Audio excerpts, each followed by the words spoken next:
नमस्कार, मैं हूं आपके साथ नीप गोस्वामी और आप देख रहे हैं हमारे न्यू स्पोर्ट्स का डिजिटल चैनल।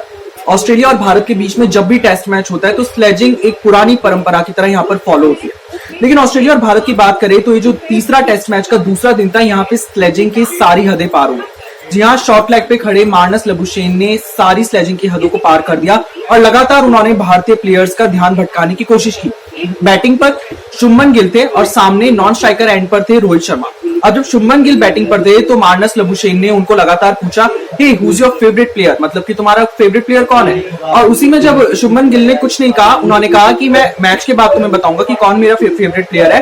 तो मार्नस लबुशेन ने आगे अपने इस जो स्लेजिंग के प्रोसेस को इसे कंटिन्यू करते हुए कहा कि सचिन या विराट कोहली, इनमें से कौन तुम्हारा फेवरेट प्लेयर है, इस बॉल के बाद बता पाओगे। तो उन्होंने लगातार उनको स्लेज किया, शुभमन गिल को लगातार उनका ध्यान भटकाने की कोशिश करी। वहीं पर जब रोहित शर्मा स्ट्राइकिंग एंड पर पहुंचे, वो बैटिंग करने के लिए पहुंचे, तो उनको मार्नस लबुशेन ने फिर उनको भटकाने की कोशिश करी। उनको कहा कि 14 दिन के क्वारंटाइन के बाद आकर कैसा लग रहा है। और फिर जब उस पर रोहित शर्मा ने उनको कोई रिप्लाई नहीं दिया तो उन्होंने फिर उनसे पूछा कि भारतीय टीम में किसका इंक्लूजन हुआ है 14 दिन के क्वारंटाइन के बाद। तो रोहित शर्मा, हम सबको पता है, रोहित शर्मा का 14 दिन के बाद क्वारंटाइन जो हुआ था ऑस्ट्रेलिया के नॉर्म्स के तहत, जो कोविड नॉर्म्स है ऑस्ट्रेलिया में, उसके तहत उनका जब क्वारंटाइन पीरियड खत्म हुआ था उसके बाद उन्होंने तीसरे टेस्ट मैच में वापसी की है। लेकिन उसके बाद से मार्नस लबुशेन ने जिस तरह से स्लेजिंग किया, जिस तरह से भारतीय प्लेयर्स का ध्यान भटकाने की कोशिश की है, ये बहुत ज्यादा था।